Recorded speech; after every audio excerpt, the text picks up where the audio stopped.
The EP Podcast. Heard everywhere podcasts can be found, and always at theeppodcast.com.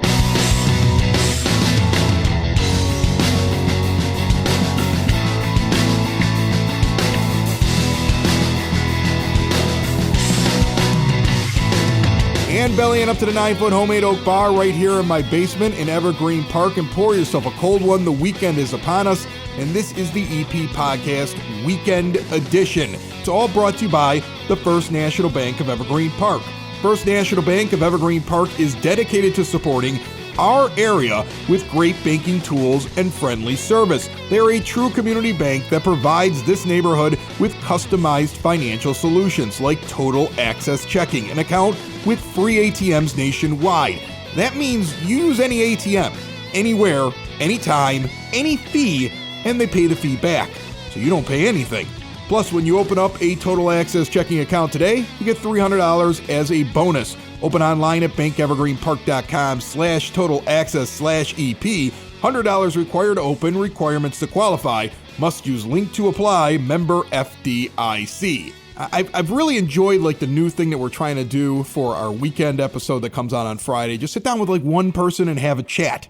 And we've had chats with this person so many times before. She's been so gracious with her time, but I haven't talked to her in the last couple of months, and I wanted to check in. Mayor Kelly Burke down here at the 9-foot homemade oak bar. How are you, Mayor? I am great, Chris, and once again, thanks for having me. You are so good with your time. You bounce all over the place. You do all these different events. I saw you did a coffee with the mayor thing recently? Coffee conversation and Wolf's Donuts. Yeah. I mean, it's here's the thing. You're working, but it sounds like it's fun. Is it fun to sit down and talk with people? I mean, what is that? I could talk about this stuff all day. Really? Yeah. See, and people are, they either have comments. A couple people had some issues, mostly related to very specific things about their block or whatever. Some were just looking for information. Some people wanted to share suggestions that they had. It was, I think we had about 10 or 12 people. Yeah, I saw the pictures. That's what I kind of figured. I was thinking, I saw the picture of it on social media, and the first thing I thought was, this is very similar to what would be a P1 listener for radio. And it's something that I always joke about with my radio friends. If I meet somebody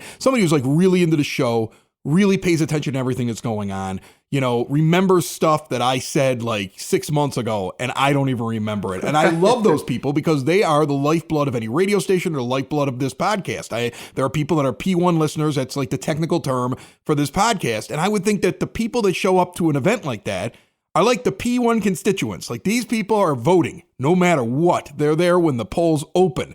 They've got a list of questions. If they're angry, they may actually start a website about how angry they are. They're very involved. Is that pretty much what it's like with the people that show up at that? Yeah. I mean, my experience has been most people aren't angry.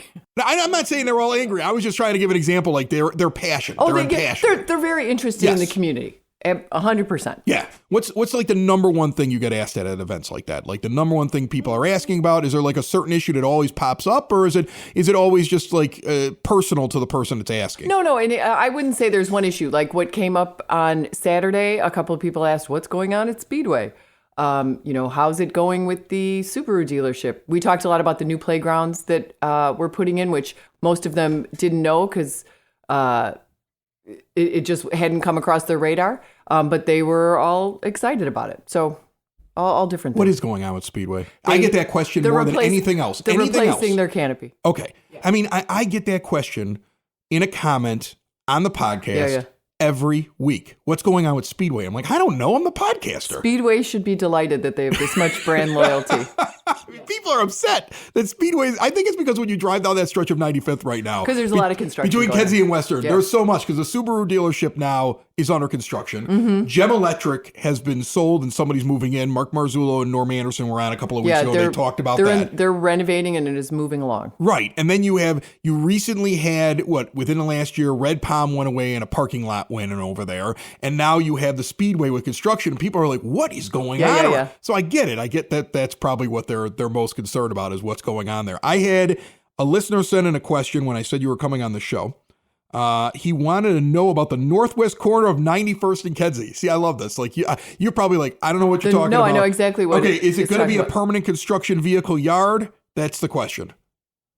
Because I guess what he's No, saying... that was staging. That was staging. I will double check about what's still there, but we had a lot of big projects in town this summer and into the fall. We had Nicor was redoing piping all over town, and then we had both Kedzie and 87th under construction, and they were using that space for their staging.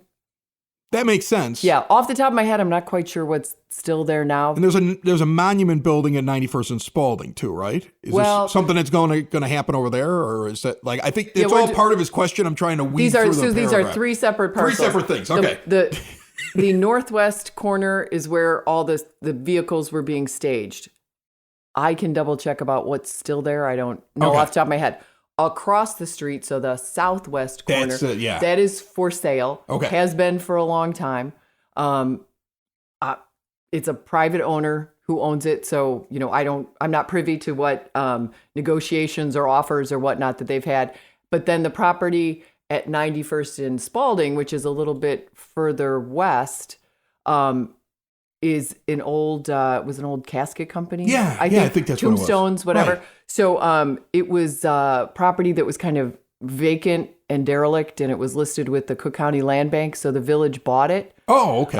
And we're turning it into green space. Oh, so it's just like an area that's going to be there's a couple of trees and some grass and stuff like that. There's no commercial interest in that that we've ever seen. And so we had an opportunity at a pretty reasonable price to purchase that. So the village will demolish that building and create some green space. Okay. You see, that question, I couldn't tell how many questions were in there. You picked it apart. That's that's a coffee question right there, right? Is that what it's like at coffee time? Exactly. And then, just saying the direction of a corner, that's 8 minutes of getting everybody on board for which corner we're actually talking about. Not everybody's great with directions. So I know that you are getting ready for the first time ever that under your time as mayor, you didn't get to do it last year, the parade. The 4th of July parade is coming back. On July 1st. On July 1st. Okay. And this is funny. I've had so many people bring this up to me who work with the village when I have other people on, that people are always like, why is it on this day? Why is it on that day? And I guess there's some rule that they came up with like years back when Dennis Duffy was in charge. Like, if the 4th falls on this day, this is where the parade is. And you guys just kind of follow like a format. It's not it's not random. There's a reasoning behind it, right? Yeah, I think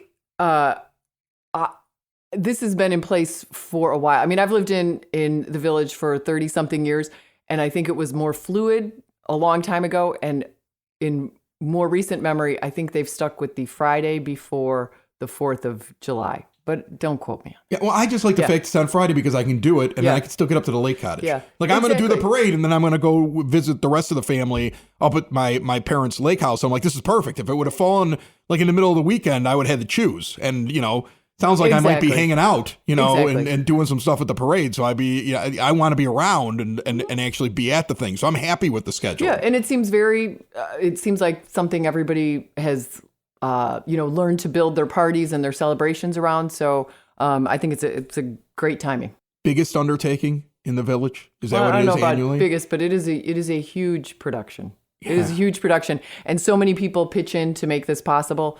The rec department takes the lead on organizing this, and they do an awesome job. And I have learned a lot about, how you get specialty units, as they're called, and marching bands, and all the things that are kind of entertaining. To commit, it's a whole process, and over at Rec, they're really doing a good job. But then obviously there's logistics. So the police, the fire, public works, everybody pitches in to make this fantastic. And then, we have some volunteers, people who do the announcing, people who do the judging, because the entries are judged and there are prizes for them. We're also going to keep something we had last year that we kind of had as a little bit of a substitute for the parade. We're going to keep the house decorating contest and publicize it even more, because that really was fun, and we saw some great entries. So we'll keep that'll be the lead up to the parade. We'll have some judges go check out those entries, fabulous prizes for anybody who wins, and then we'll have the parade and fireworks. It's going to be a great weekend. It's a busy weekend. It's a great weekend. It's a lot of fun, and you guys probably still have to figure out where you're going to be, like the center of it, Because wasn't it always like it used to, for at least the last couple of years, it would sit in front of the palm and then there was almost like a party going on behind it. But now you don't have the palm there, so you got to figure it out. Yeah. We're still, I think it still needs to be in that area. Yeah.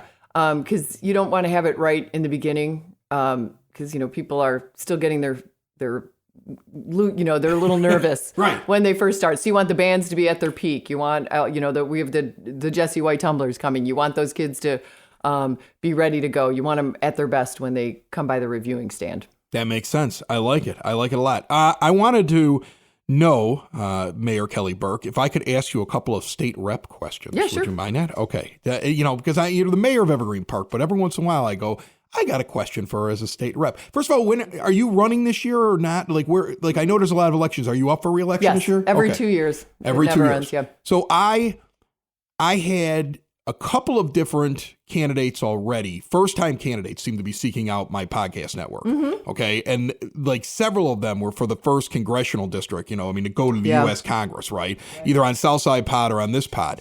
And they're all new. And I find that as they're new, they're learning as they're going along. I've almost become let's test out whether or not he's good on a microphone before we put him on the radio. We'll have him do this podcast. I felt like that happened a couple times already with me. Okay. Do you have advice for people considering the run for office or, running for office first time? I mean, at some point you were a first timer and you weren't a political insider from what I understand. You were somebody I was a trustee on the Evergreen Park Library Board. I don't know if you know that.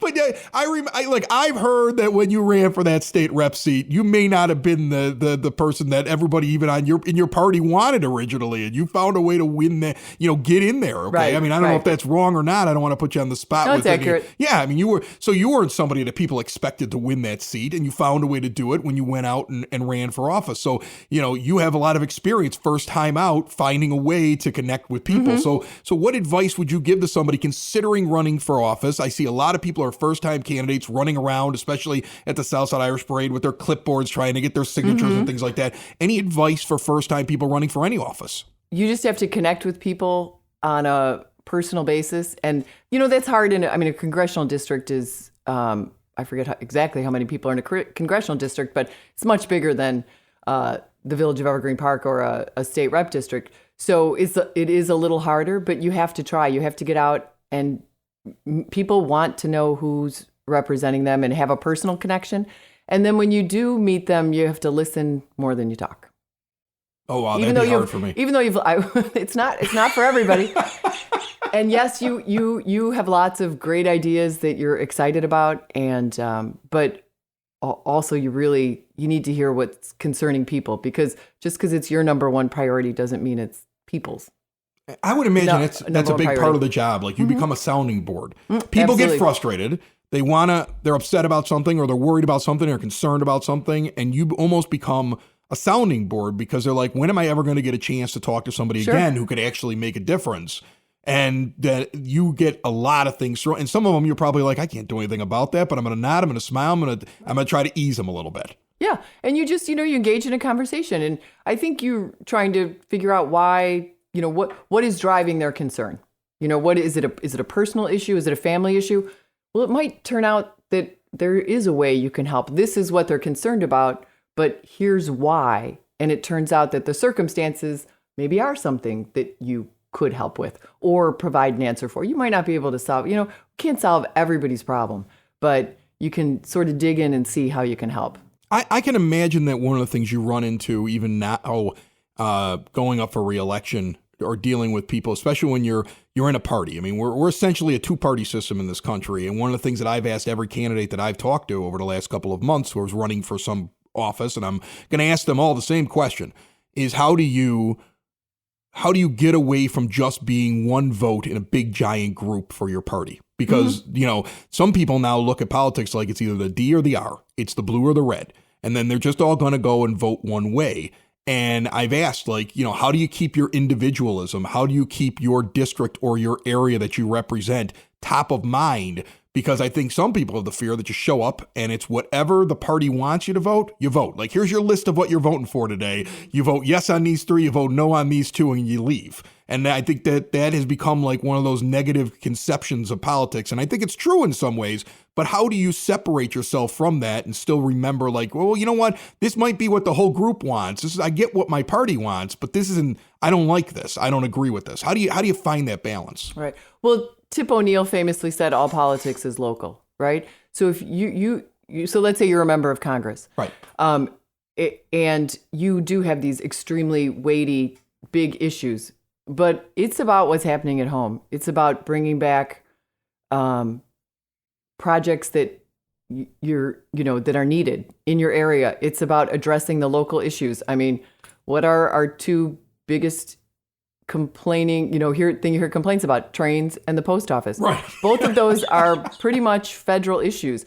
I mean, I do as much as I can, in my position to escalate those and to keep them, be the squeaky wheel gets the oil. Senator Bill Cunningham and I and Rep. Fran Hurley and Alderman Matt O'Shea have, sounded the alarm for years and had some victories. But ultimately, these aren't state level or local level decisions. These are federal decisions. So your congressional contingent should be paying attention to those. And for the most part, they have, but these are local issues. This is what kind of drives people crazy. So they should keep those in mind.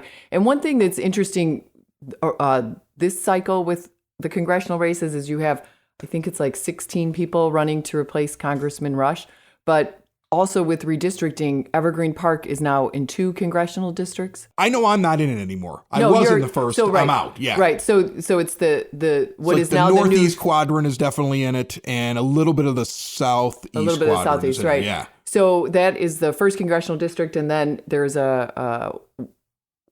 what is the new 6th congressional district, which has 2 incumbents. 2 incumbents again. Yeah. 2 Democratic incumbents, and then about 6 or 7 folks in a Republican primary. Yeah, that's going to be really interesting. Yeah, I think that's going to be a really interesting thing, just for somebody who likes to sit back and watch political races sometimes. I'm going to find that just fascinating. So you did the thing with Evergreen Park. I remember it was last year with the signs to slow people down. Well, yes. Are we doing that again this year? We are doing that again. 'Tis the season for the warm weather and the people who forgot that children exist, and they drive all over the place. It's all of a sudden like Children Sprouted out of they're New all Year. over the place now, and I get so nervous watching the way that some people drive. So we've got a couple things going on with that. So I think I talked about this in the fall. I revved up our Traffic Safety Commission, which was an existing commission, but it had been dormant for a little bit. So we have a couple new folks who wanted to get involved that we put on there, and so they've been great. They spent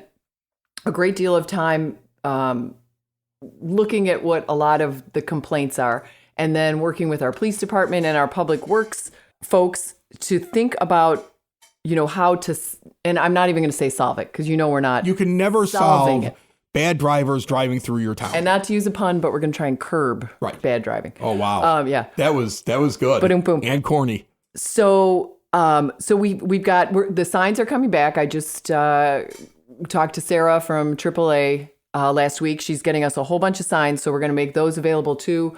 We'll have them at Village Hall, not yet.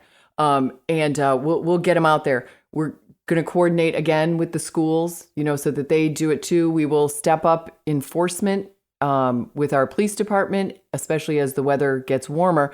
And then we're going to try 2 pilot projects around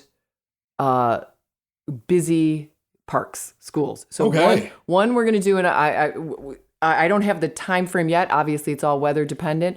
But we're going to try something near Duffy Park and Northwest School, where, one of the big complaints we got is people going too fast on 91st Street. And that's a problem from the park, from the school, from a lot of things. So between Public Works and the Traffic Safety Commission, they came up with a plan that we're going to try. It's going to be a trial period from maybe the beginning of April, middle of April, through the fall, and we're going to see how it works. And then we're going to do something different, but with similar intent near Circle Park. Okay. As, folks kind of come around that area between the park. People think that little curve adds all this, subtracts time on their schedule, and they're zipping through the neighborhood. I get that. So we're going to see how those work. And and how people respond to them, if it changes behavior. If it does, might be an opportunity to expand those to different areas. If they don't work, we'll go back to the drawing board. Is it, and I've had the question posed to me before, so that's why I've actually had conversations with people where they say, well, what do you think isn't working when it comes to, you see speeding and people that jump through the stop signs? I don't think anybody here who's ever walked through Evergreen Park is immune from the fact that there was a point where you walked up to a stop sign and the person just drove right through it in front of you. And you're like, what the? I'm standing right here. Right. You didn't even see me. And I think it's happened to every single one of us at least 2-3 times. Okay. And there's so many intersections, it's impossible for police officers to be at every intersection. 100%. Absolutely impossible. But the one thing I was wondering is you have schools that get out at the exact same time every day. I'm surprised that, like, has there ever been a thought of saturation patrol or the idea that for that 20 minutes when the schools get out, let's get cars at least at northeast, south, like one car or in the area or something like that to watch those specific areas? Or is that a personnel issue where there's just not enough guys to be able to do, not enough police officers, men and women that wear the badge to be able to handle that? Or there's other things going on so they don't have the resources to move there? Like what prevents that kind of like move to be like, hey, we know where the schools are. We know when the kids get out. We know the most amount of traffic that they're going to have where there's a bunch of them walking down the street is during this like 20-minute time frame. Right. Do we have time to just make sure that there's cars around during that little time frame there? Right. Well, okay. So the answer is, as you would expect, it's more of a personnel resource. Yeah. Because it's not just 20 minutes. The police officer is just going to pull up 20 minutes and he's going to get there early. Because, I mean, you're on 99th Street. Sometimes you've got the parents or the pickup people coming half an hour before school because they're going to finish up their, they were on their way. They're just early. Now they're going to finish up their emails or phone calls or whatever sitting there. And you have parents who are late, which would have been me in the day, and so it is longer than, 20 minutes. And it's also a resource thing. Like, here, I'll drop back on what I know from when I was a 10-year 911 dispatcher for the Cook County Sheriff's Police and 4 years as a supervisor. When you have 4 or 5 cars all assigned to a specific area and a call jumps off, right, you don't have very much left unless you have a special detail where you're paying somebody overtime or staying over on a shift and stuff like that, and it becomes a resource issue. So is that the reason to try the pilot program rather than go in that direction? Well, what we will do, the pilot programs are more, going to be more infrastructure, shall we say, to do this. We will have increased enforcement around schools and parks during this period of time when it starts to be spring. We just don't have the resource to do that every single day at every school. Right. So, and what we also did, which these things are surprisingly effective, the speed wagons. So we've had 2, right? And the police, they put them on a trailer and they disperse them around the village. And seeing that you're going fast is surprisingly effective at getting people to slow down. I slow down. I go, man, I'm just as bad as the people I yell about on the show. Right. So we budgeted for another one, which is arriving in a couple weeks. And then the police department wrote a grant for a 4th, which they got the grant, and we've placed the order for that. So that should be coming this spring. So now we'll have 1 speed wagon for every quadrant, and it can get moved around a lot. So it'll be more present in different spots. And that will help too. All right. And if you want me to man a radar gun or something like that here on 99th Street, you just let me know, Kelly. I'm all over. Okay, all Deputy. Right? Okay, Deputy Chris, we got you. Well, it sounds like you have a plan. And I think that's the thing. I always see that whenever it starts to thaw out, it's the first thing I always say to myself. I'm like, oh my goodness, it's been like 3-4 months of people not used to children. Right. And now there's children. And also children not used to Children are used to, they just go run out in the middle of the street. That's the whole thing. Yeah. And then it scares the bejesus out of me when I drive. You see, I'm one of those people, like a lot of people listening to this, they leave for the day. They go to work somewhere. They're not around here during the middle of the day, right? They're commuters. I'm working here. I go walk up the street in the middle of the day, or I go run around. I'm always in Evergreen Park during my day. If I'm doing something for the show, if I'm running up to First National Bank of Evergreen Park, if I'm meeting with somebody from the Chamber of Commerce, whatever, I'm just in Evergreen basically all day long. And so I see just basically all I see is Evergreen.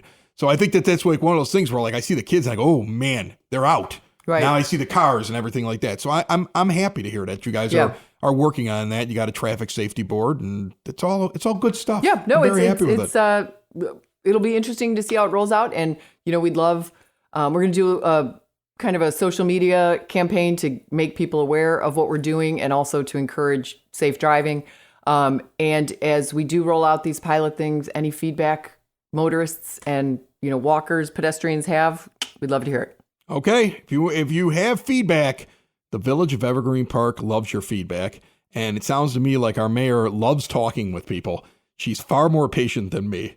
She'll have a conversation with each and every one of you if you have the time. She has the time, and she had the time for us today, and I really appreciate her sitting down here with us. You're looking at your notes. I feel like I should have asked you a question that I didn't ask you. No, I just want to have everybody be on the lookout for our summer, our summer book coming up. For the rec department. No, not a village book, but for the rec department with all our activities, all the classes, all that. Okay. In addition to the 4th of July parade, we are going to have our summer concert series again. I don't have the concert dates in here. Smashing Pumpkins, maybe? We are not having the Smashing Pumpkins. We are going to go maybe the Limp Bizkit reunion? Right, maybe the Thrashing Pumpkins. They're like a tribute band or something like that. We'll see. But so we'll have our summer concerts. We're going to have Rich Daniels at 50 Acre Park for Labor Day again. He lives right around the corner. I found that out over the winter. Yeah. So we've got a lot of great things. So sign up for the e-blast. Watch our website. You're very busy on social media. You're very busy on social media. You said that when you were going through the election last year. That was one of the things I remember you saying on this show, that you wanted to be able to reach out to people and keep them more informed. And it was one of those things that you brought up, and you did it because I could see, I mean, you have two people now doing different stuff. Like you have Glenn over in the community center, and you brought in somebody else that's doing the stuff out of the village, and there's like website updates, and you're going to start, like, I can even see like people can like pay for things online. Like you're going into the I know into it's going to be 2010 here pretty soon. So that's something we are working on with the rec department. Of course, like with any software rollout, it takes longer than you think it's going to, but eventually they're working real hard to get that up to speed. It won't be available for the summer, but we will have it. We are planning on having it available after, where you can sign up online, pay online, all that good stuff. And Glenn has done a great job highlighting a lot of the programs in the community center, especially with Office of Citizen Services, which has a lot of great programs, but they were a little they didn't have the personnel to do a lot of their outreach, and he's been fantastic over there, and they all love him. So they've kind of picked up participation in a lot of their things. They have all these cool day trips. They've got what else do they have? They just had their corned beef and cabbage dinner, which was like their biggest participation since before COVID. Well, of course, because beef prices were so high. If you could get over to the Office of Citizen Services and get some corned beef, what the heck? It was a deal. Yeah. And they're doing a grandparent and grandchild ice cream social during spring break. They've got a whole bunch of trips. It's all good. Awesome. Mayor Kelly Burke makes time for us. We really appreciate her doing that. She also is a very busy person, so we are going to let her go. Thank you so much for sitting down here and hanging out with the EP podcast. Always my pleasure. Look at all those people in this great suburb driving down 95th and Kedzie.